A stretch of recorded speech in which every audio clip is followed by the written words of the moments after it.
ஒரு ஸ்பூன் சீரக சம்பா அரிசி வந்து ஊற வச்சது, தேங்காய் வந்து 2 பத்தை, வாசனைக்காக ஏலக்காய் 2, இதை வந்து நல்லா நைஸாக அரைச்சிக்கணும்.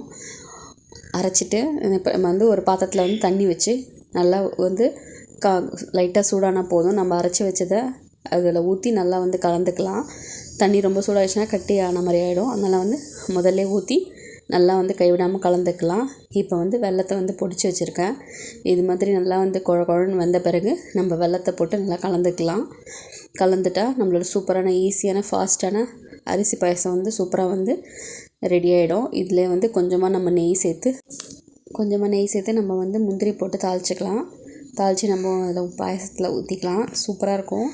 ஈஸியாக குயிக்காக செஞ்சிடலாம். இந்த ஆடி மாதத்துக்கு இது மாதிரி ஒரு சூப்பரான அரிசி பாயசம் வந்து செஞ்சு பாருங்கள். அவ்வளோதான் ஃப்ரெண்ட்ஸ், நம்மளோட சூப்பரான அரிசி பாயசம் வந்து சூப்பராக ரெடி ஆகிடுச்சு. நீங்களும் ட்ரை பண்ணுங்கள்.